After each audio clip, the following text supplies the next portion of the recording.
Une soirée qui s'annonce riche en futurites. Le samedi 13 mai, Lazara va défendre les couleurs de la France lors de la finale de la 67e édition de l'Eurovision à Liverpool.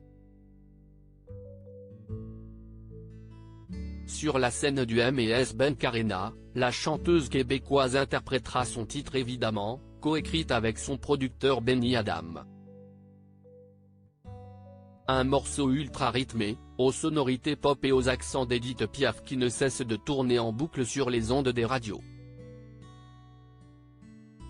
Depuis sa création en 1956, l'Eurovision a livré son lot de tubes incontournables et ses chansons entêtantes. À tel point que certains titres se sont fait une place d'exception dans les playlists. La preuve avec cette rétrospective des 10 titres devenus mémorables depuis leur présentation à la plus célèbre des compétitions musicales. Volare, Domenico Modugno, 1958. En 1958, Domenico Modugno a fait sensation lors de la deuxième édition de l'Eurovision avec son titre Nel blu dipinto di blu, qui signifie dans le bleu peint en bleu. Grâce à ce titre, le chanteur a offert la 3e place du classement à l'Italie. Et le succès ne s'est pas arrêté en si bon chemin. Dans la foulée, Domenico Modugno a pris la tête des charts aux États-Unis et a même remporté 2 Grammy Awards dans les catégories enregistrement de l'année et chanson de l'année. Un succès planétaire repris par la suite par Dalida et le groupe Gypsy King. Poupée de cire, poupée de son, France Gall, 1965. En 1965, France Gall a été choisie pour représenter le Luxembourg à l'Eurovision. Et pour remporter la compétition, la chanteuse a pu compter sur les talents de compositeur de Serge Gainsbourg. Ce dernier lui a écrit le célèbre titre Poupée de cire, poupée de son. Un morceau qui a porté chance à l'artiste alors âgé de 22 ans. En effet, France Gall a remporté la 10e édition du concours. Forte de ce succès, le grand amour de Michel Berge a enregistré ce titre en 3 langues différentes, en allemand, en japonais et en italien. Waterloo, ABBA, 1974, un classique des années disco. En 1974, le groupe ABBA a offert la victoire à la Suède avec le titre Waterloo. Le nom de cette chanson fait référence à la célèbre défaite napoléonienne de 1815. Dans la chanson, la bataille est la métaphore d'une femme tombant amoureuse d'un homme qui est son Waterloo. Très vite, ce morceau est devenu un succès planétaire et ne cesse de traverser les décennies. À tel point que ce titre a été sacré meilleure chanson pour les 50 ans de l'Eurovision, en 2005. L'oiseau et l'enfant, Marie-Myriam, 1977, elle est à ce jour la dernière gagnante française de l'Eurovision.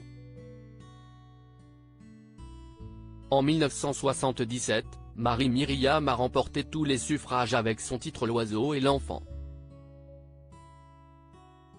Lors de la compétition, la chanteuse âgée de 20 ans a détrôné Michel Thor, qui concourait pour Monaco avec le titre Une petite française. Avec cette chanson, véhiculant un message de paix et d'amour, Marie-Myriam a connu un succès fulgurant. Écoulé à plus d'1 million d'exemplaires, le titre a été certifié disque d'or. Ne partez pas sans moi, Céline Dion, 1988. Alors qu'elle n'avait que 20 ans, Céline Dion a été choisie pour défendre les couleurs de la Suisse à l'Eurovision en 1988. La chanteuse québécoise est alors une simple inconnue auprès du grand public. Pourtant sa prestation a su conquérir les membres du jury. celle qui allait devenir une diva a subjugué toute l'Europe avec sa puissance vocale en interprétant son titre Ne partez pas sans moi. Un morceau qui continue de bercer de nombreuses générations. Preuve en est, cette chanson a été l'hymne de la dernière édition de la Star Academy. Je n'ai que mon âme, Natacha Saint-Pierre 2001, pour le Eurovision 2001, la France a attribué toute sa confiance à une jeune chanteuse québécoise. À seulement 20 ans, Natacha Saint-Pierre a défendu les couleurs tricolores avec son titre Je n'ai que mon âme. Bien que le morceau ait été écrit en français, la jeune artiste a su captiver les membres du jury en chantant le refrain en anglais. Résultat, Natacha Saint-Pierre a terminé à la 4e place du classement. Après le concours, la chanson a été certifiée disque d'or et a été le 28e single le plus vendu en France la même année. Rise Like a Phoenix, Conchita Wurst, 2014, une performance qui a scotché toute l'Europe. Sur la scène de l'Eurovision en 2014, Tom Neuwirth s'est transformé en Conchita Wurst. Si son personnage de femme à barbe a créé la controverse auprès de certains candidats, cela ne l'a pas empêché de remporter le concours avec son titre Rise Like a Phoenix. Avec 290 points au total, Conchita Wurst a offert sa 2e victoire à l'Autriche. J'ai cherché, Amir, 2016, grand fan de l'Eurovision, Amir ne s'attendait pas à défendre le drapeau français lors de la 61e édition du concours de la chanson. L'ancien participant de The Voice a su convaincre les membres du jury avec son titre J'ai cherché et son entêtant You. Au terme du vote final, le chanteur a terminé à la 6e place. Et même s'il n'a pas remporté l'Eurovision, Amir a eu la plus belle des victoires puisque son titre a été certifié single de diamant. Merci, Madame Monsieur, 2018, sélectionné dans le cadre de l'émission Destination Eurovision, le duo Madame Monsieur a défendu les couleurs de la France lors de l'Eurovision 2018. Pour la compétition, le couple Émilie Satt et Jean-Carl Lucas ont choisi un morceau des plus engagés. Les chanteurs ont défendu le titre Merci sur la scène de l'Altis Arena à Lisbonne.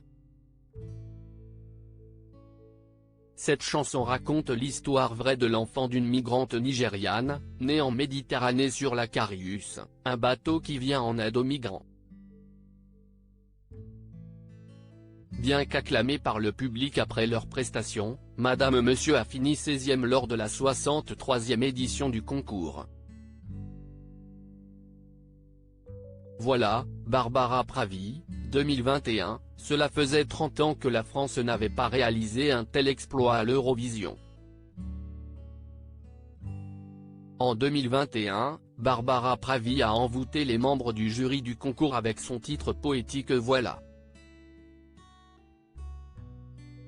Avec 499 points, la chanteuse a terminé en 2e position du classement général. Au lendemain de sa victoire, le titre était le 2e le plus téléchargé au monde sur iTunes, et se classe actuellement 3e juste derrière la chanson Ziti e Buoni de Måneskin, malgré la polémique. Voilà a été numéro 1 dans 6 pays depuis sa prestation, en Belgique, aux Pays-Bas, à Chypre, en France, en Allemagne ainsi qu'au Luxembourg. Barbara Pravi a également rencontré un joli succès sur les plateformes de streaming, notamment sur Spotify où Voilà est 7e du top Viral Monde. Crédit photo, Oléline de Borga Psipa.